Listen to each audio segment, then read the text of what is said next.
अस्सलाम वालेकुम गाइस। तो हमारा पिछला चैप्टर ख़त्म हो गया, तो हमने इसकी जो क्वेश्चन है वो भी सॉल्व करी। तो अब हमें ये नंबर 2 शुरू करना है, जिसका नाम है इकोसिस्टम। इकोसिस्टम कहते हैं हमारे इर्द गिर्द के माहौल को, जो हमारे इर्द गिर्द में जितने भी जानदार होते हैं, नॉन लिविंग थिंग्स होती हैं, लिविंग थिंग्स होती हैं, उन्हें कहते हैं ecosystem. The earth is very important for life on earth. It provides us with enough heat and light to help life exist and grow. Earth is only known as planet where living things exist. अब जो सूरज है वो हमारी अर्थ पे ज़िंदगी होने के लिए बहुत ज़रूरी है, क्योंकि ये हमें गर्मी देता है, रोशनी देता है, जो हमें मदद करती है इस दुनिया इस प्लेनेट पे ज़िंदा रहने के लिए और बढ़ने के लिए, ग्रो होने के लिए। अर्थ एक इकलौता ऐसा प्लेनेट है जिस पे लाइफ है, बाकी सोलर सिस्टम से बाहर किसी भी प्लेनेट में लाइफ नहीं है। Next, an ecosystem is the surrounding in which an animal or plant live. हमारा इन्वायरमेंट का मतलब होता है इर्द गिर्द का माहौल। अब जो इन्वायरमेंट है वो इसका वो है कि हमारे इर्द गिर्द जितने भी जानदार हैं, जितने भी प्लांट्स हैं, अलग अलग तरह के प्लांट्स एनिमल्स हैं, वो हमारे इर्द गिर्द का माहौल है, यानी इन्वायरमेंट है। Next, a habitat of a living thing is the place where it live. अब जो हैबिटेट है वो किसी भी जानदार का घर होता है। जैसे कि ये टर्टल है, अब ये टर्टल किधर है, पानी में है, और टर्टल पानी में ही रहता है, तो ये जो पानी है ये उसका हैबिटेट है। अब जो ये कैमल्स होते हैं वो डेजर्ट में रहते हैं, और वो जो डेजर्ट है उस कैमल का हैबिटेट है।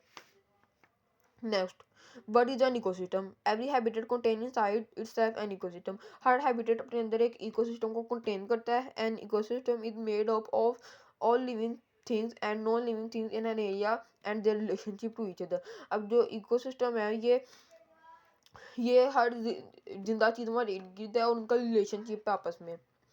The non-living things called biotic factors are essential force to support biotic factors in an area in an ecosystem.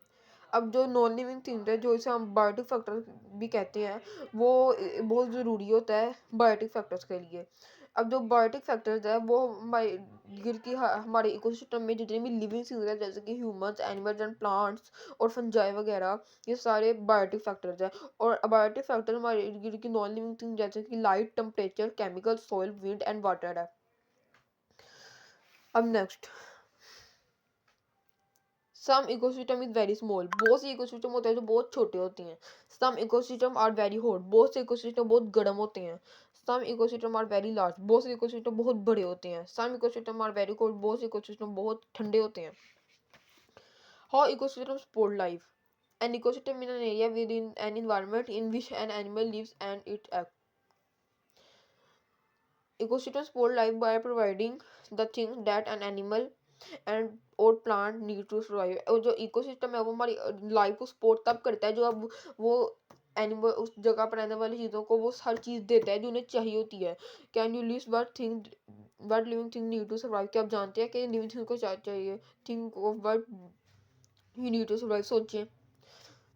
Think this is what an ecosystem needs for animals and plants to survive in need. Food, water, shelter, a safe ecosystem. अब जो एक animal और plant हैं उनको रहने के लिए एक सेफ इन्वायरमेंट चाहिए, शेल्टर चाहिए, वाटर चाहिए, फूड चाहिए। एक इकोसिस्टम लाइफ को सपोर्ट तभी करेगा जब वो उसमें रहने वाली अपनी अंदर रहने वाली चीज़ों को ये चीज़ें दे पाएगा।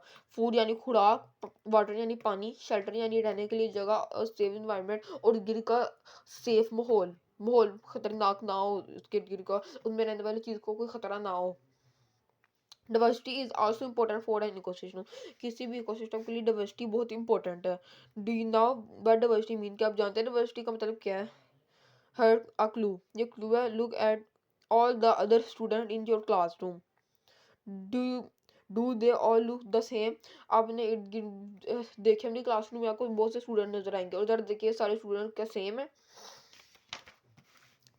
Diversity mean difference. डाइवर्सिटी का मतलब ये होता है कि डिफरेंस।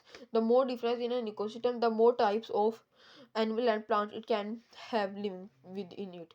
अब जितने ज़्यादा डिफरेंस होगा जानवरों में, उतनी ज़्यादा टाइप्स की एनिमल्स होंगे एक इकोसिस्टम में। Diversity is important because it means animal and plant do not have to compete for the same food water and shelter. Diversity का मतलब होता है कि हर जानवर अलग अलग तरह का खुराक के इस्तेमाल करता है, खुराक खाता है, अलग अलग तरह का पानी का इस्तेमाल करता है और अलग अलग शेल्टर्स यानी घरों में रहता है। अब हर तरह का जो जानवर है, अगर वो गोश्त खाने लग जाए, एक ही तरह की खुराक खाने लग जाए जैसे कि गोश्त, तो हर जानवर एक दूसरे का शिकार करेगा, जिससे जानवर बहुत जल्दी खत्म होंगे। अब जो हमें स्ट्रीट्स में, गलियों में अपने डॉग्स और कैट्स मिल जाती हैं, अब वो भी एनिमल्स हैं, अब वो भी गोश्त खाने लग जाए तो वो एक दूसरे को भी खाएंगे, साथ में हमें भी खाएंगी, जो हमारे इकोसिस्टम के लिए, इन्वायरमेंट के लिए बहुत खतरनाक होगा। जिसकी वजह से डाइवर्सिटी है कि हर जानवर अलग अलग तरह की चीज़ खाता है। अभी 50% जानवर गोश्त खाते हैं, 50% जानवर प्लांट्स खाते हैं। अब सब 50-50 100% एनिमल गोश्त खाने लग जाए तो बहुत जल्दी एनिमल, इंसान खत्म होने लग जाएंगे, क्योंकि वो सारे एक दूसरे को ही खाने लग जाएंगे।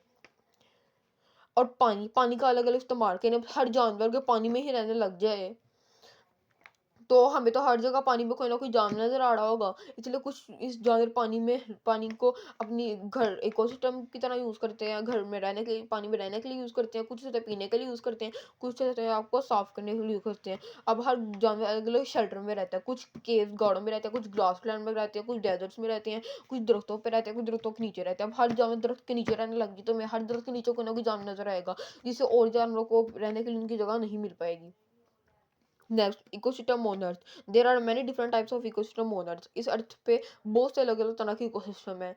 दे are deserts, the grassland, the polar region, the rain forest and the seas and rivers. इसमें शामिल है Sahara, grassland, polar regions, rain forest, seas और rivers. Cities is also an ecosystem. Cities भी एक ecosystem है. Cities are man-made ecosystem because human have change the natural ecosystem to create a new one.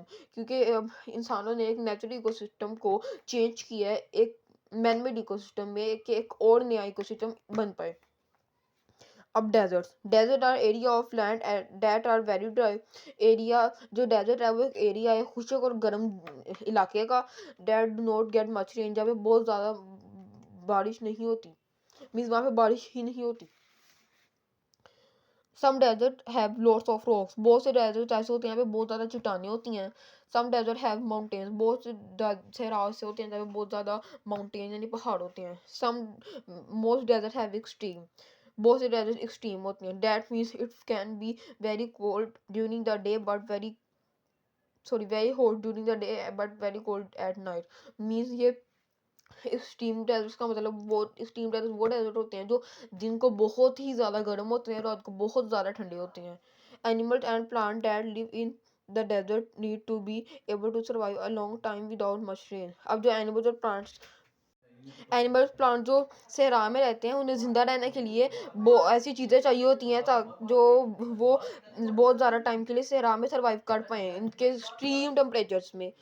The camel and cacti are the main example of animals and plants that live in desert. And camels और cacti दो ऐसे example हैं, ऐसे जानवर और plants के example हैं जो एक डेजर्ट में रह सकती हैं। Camel have long eyelashes and slit-like nose to prevent sand entering their eyes and nose. जो camels हैं वो उनकी लंबी पलकें होती हैं और स्टिल लाइक नोज होती है, ताकि उनकी जो रेत है उनकी नाक और आंखों में एंटर ना कर पाए, क्योंकि जो सहरा है वहाँ पे हर जगह रेत ही रेत होती है और वहाँ पे उसी रेत के तूफान भी आते हैं और रेत की ठंडी हवा, गर्म हवाएं भी चलती हैं। जो अब वो साफ सी बात है, वो इतनी आंधी आएगी वहाँ पे रेत की, तो रेत उसकी आंखों में भी जाएगी, जो जिसकी वजह से उनकी लंबी आईलैशेस होती है जो प्रिवेंट करती हैं उनकी जो सैंड है वो उसकी आंखों पे ना जाए।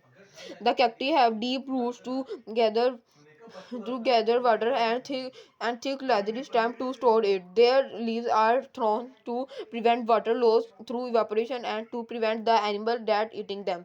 और जो कैक्टस है उसकी डीप यानी बहुत गहरी जड़ें होती हैं जहाँ से वो पानी को ऑब्जर्व करता है ज़मीन से, और उसकी लेदरी स्टेम होती है, मीन्स बहुत मोटी स्टेम होती है कि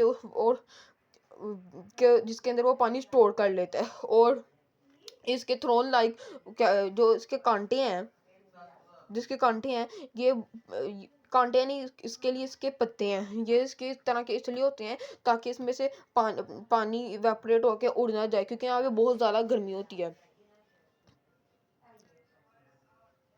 आगे next page, grassland are defined an area where grasses predominate and large bushes or trees. Some grassland may have woody plants, shrubs, or and trees. अब ग्रासलैंड को ऐसे एक्सप्लेन किया जा सकता है कि एक ऐसा एरिया जहाँ पे बहुत ज़्यादा शरब्स हो, लंबी लंबी घास हो, जिस तरह की यहाँ पे बहुत लंबी लंबी घास है, और साथ में लंबे लंबे दरख्त हों।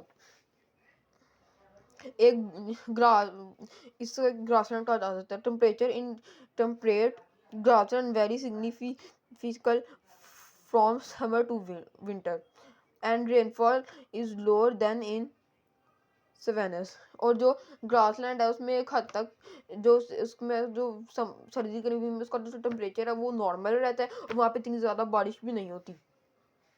Grassland sport a diverse range of animal, reptile, birds and insects. Animals giraffe, ostrich, jaguar, white rhino, elephant and fox are commonly found in grassland. अब जो giraffe, ostrich, Jaguar, white rhinos, elephant और लूनी ये ऐसे जानवर हैं जो grassland में आपको आसानी से मिल जाएंगे। In Pakistan grassland ecosystem are found in Gilgit, Kashmir, Waziristan and Chitral. जो पाकिस्तान में ग्रासलैंड है वो हमें गिलगित में मिलेगा, कश्मीर में मिलेगा, वाजिस्तान में मिलेगा और चित्राल में मिलेगा। Next, polar region. The polar region are area are the large area of land surrounding the two poles। जो पोलर रीजन है वो एक बहुत बड़ा एरिया जो दो पोल्स के इर्द गिर्द पाया जाता है। The two poles are the north pole known as the Arctic. और जो टू पोल्स है वो नॉर्थ पोल के नाम से जाना जाता है, जो जिसे हम आर्टिक भी कहते हैं, और जो दूसरा है साउथ पोल वो जाना जाता है अंटार्कटिका के नाम से। The polar region are very cold. जो पोलर रीजन है तब वो ठंडा होता है। The polar region are also very dry, और वो साथ ही साथ बहुत खुशक भी होता है। So they are a type of desert, जिसकी वजह से एक सहरा की किस्म है। However they covered with ice instead of snow, जिसकी वजह से ये आइस से ढका। बस इसमें फ़र्क ये है कि जो सहरा है वो सैंड से ढका होता है और ये बर्फ़ से ढका होता है। तो आज के लिए बस इतना ही। आगे नेक्स्ट वीडियो में देखेंगे, तब तक के लिए अल्लाह हाफिज़।